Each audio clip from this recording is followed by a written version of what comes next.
ये आपके पास question exercise का 1.2 कि how do the prefixes micro, nano and pico relate to each other. इस क्वेश्चन को हम सोल्व करते हैं। ठीक है, पहले हम माइक्रो और नैनो को रिलेट करेंगे आपस में।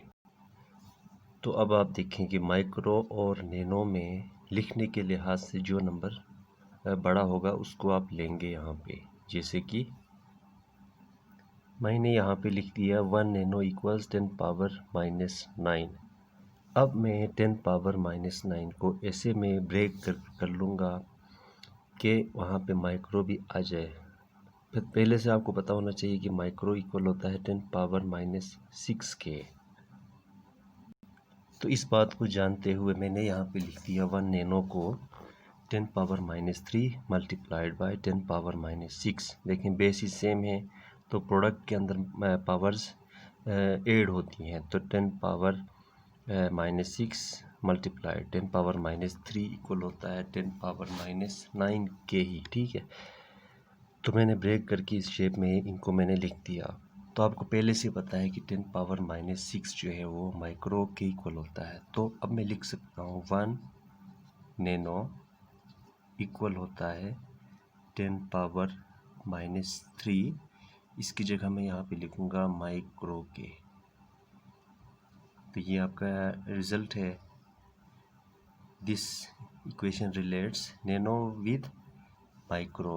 ठीक है, अब इसी क्वेश्चन के अगले पार्ट की जानिब हम बढ़ते हैं और हम रिलेट कर लेंगे नैनो को पिको के साथ। तो तरीका वही फॉलो होगा। आप जानते हैं कि नैनो और पिको के अंदर लिखने के लिहाज से बड़ी वैल्यू कौन सी है जी, तो वो है पिको। तो पिको को मैं यहाँ सेलेक्ट कर लूँगा। तो लिखूँगा यहाँ पे 1 पिको इक्वल होता है 10 पावर माइनस 12 के।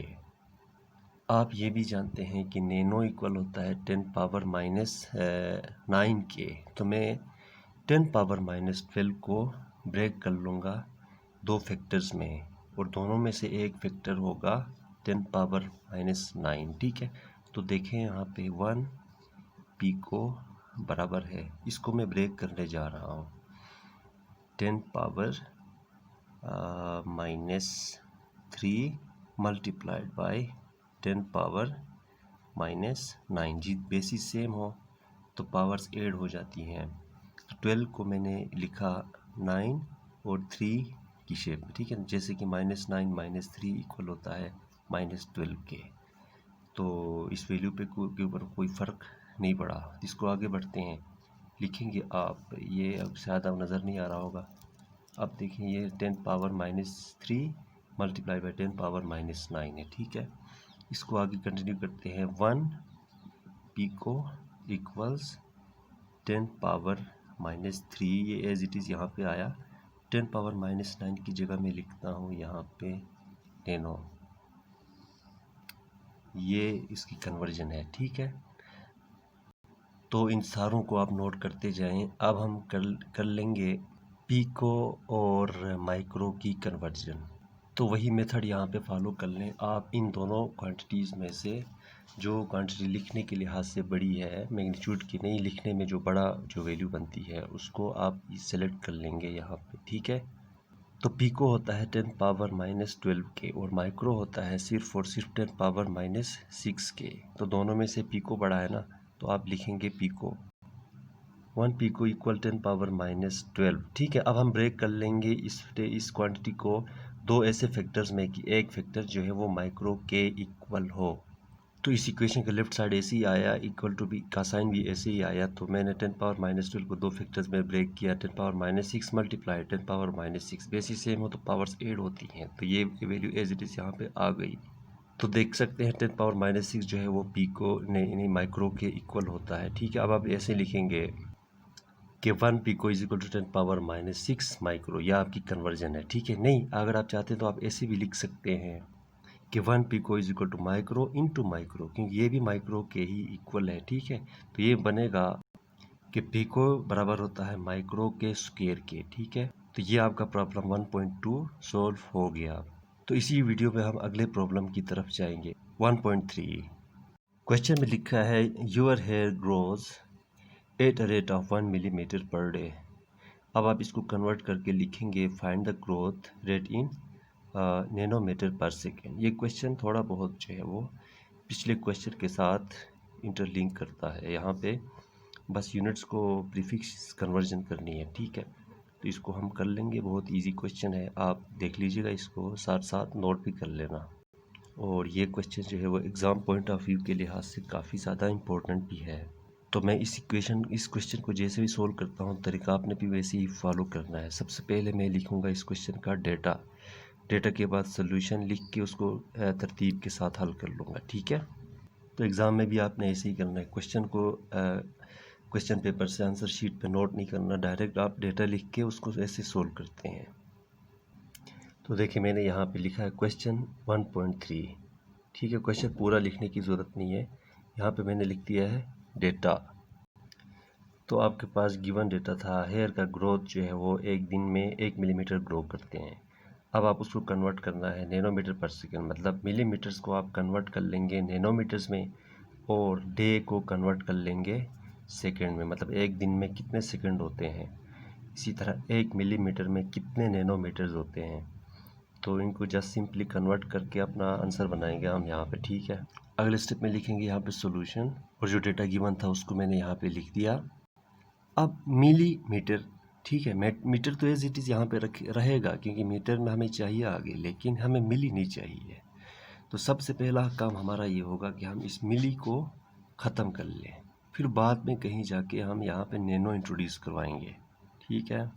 तो आपको पता है कि मिली इक्वल होता है 10⁻³ के, तो मीटर तो यहाँ पे एज इट इज़ आया, तो मिली को मैंने ख़त्म करके लिखा यहाँ पे 10⁻³ इसी तरह हम कैलकुलेटर की मदद से इस डे को कन्वर्ट कर लेंगे सेकंड में, मतलब एक दिन में कितने सेकंड होते हैं।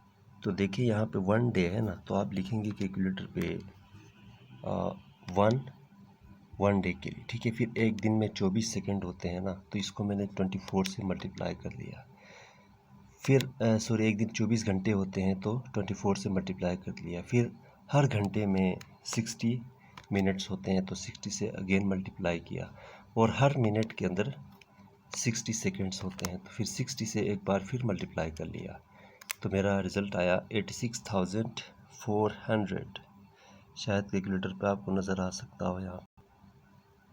तो इसको प्रोसीड करते हैं, डे की जगह यहाँ पे मैं लिख लूँगा 86,400 सेकेंड।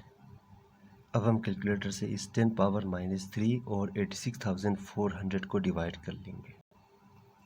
तो इसका रिज़ल्ट मेरे पास आया 1.574 मल्टीप्लाइड बाई 10⁻⁸।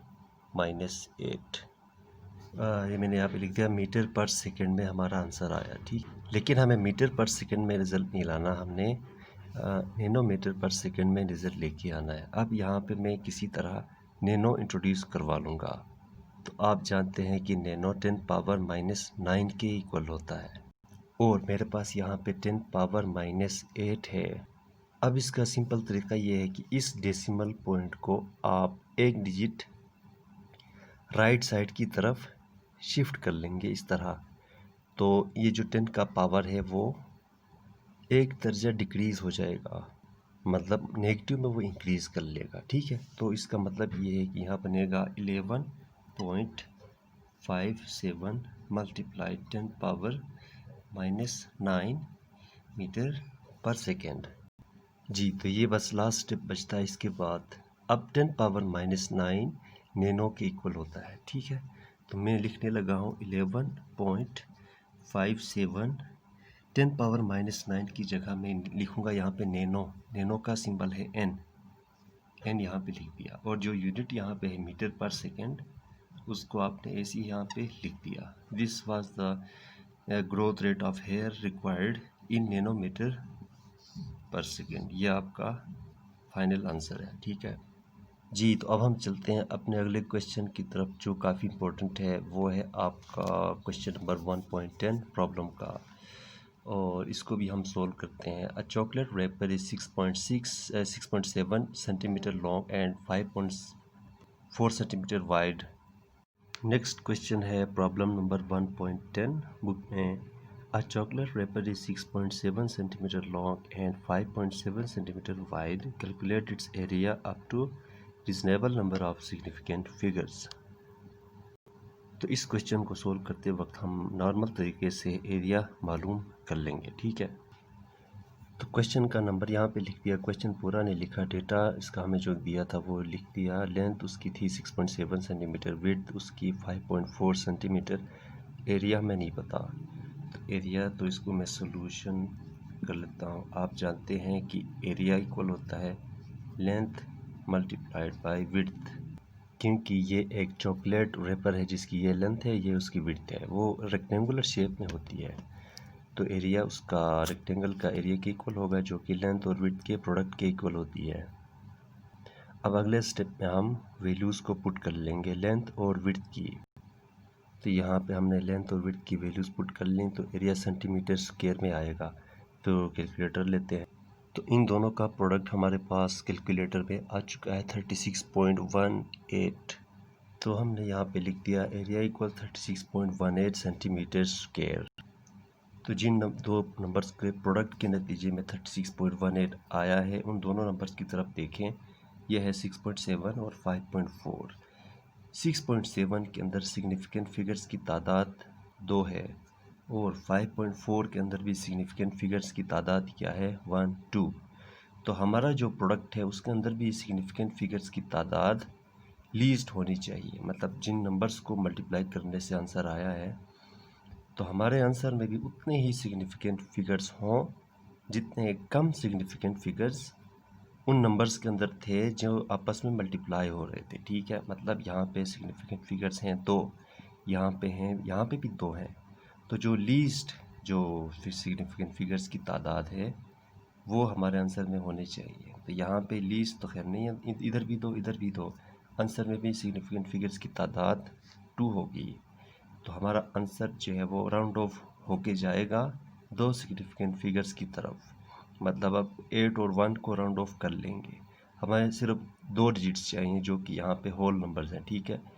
तो 1 को अब ड्रॉप कर लेंगे, तो 1 को ड्रॉप करने के नतीजे में क्या आएगा, 6 के ऊपर कोई फ़र्क नहीं आएगा। जैसे कि देखें a इक्वल होगा 36 सेंटीमीटर स्क्वायर। ये राउंड ऑफ का आप लेक्चर सुन लें, इससे पिछला लेक्चर था राउंडिंग ऑफ का। तो ये 36 इस वजह से आया यहाँ पे। मिसाल के तौर पे अगर यहाँ पे ऐसा होता कि जो नंबर्स आपस में मल्टीप्लाई हो रहे हैं, इधर सिग्निफिकेंट फिगर्स की तादाद होती 1 और इधर होते 2, तो हमारे आंसर में सिग्निफिकेंट फिगर्स होते 1, ठीक है। इसी तरह अगर यहाँ पे सिग्निफिकेंट फिगर्स होते 3 और यहाँ पे होते 6, तो हमारे आंसर में सिग्निफिकेंट फिगर्स 3 होते हैं, ठीक है। जिन नंबर्स को मल्टीप्लाई करने से जो प्रोडक्ट आता है, तो उस प्रोडक्ट के अंदर सिग्निफिकेंट फिगर्स उतने होंगे जितने लीस्ट थे उन दोनों नंबर्स में। The answer should contain the least number of significant figures among the numbers which are being multiplied together, ठीक है। तो ये प्रॉब्लम भी आपका हल हो गया। इसके बाद इंशाल्लाह हम अगले चैप्टर की तरफ जाएंगे।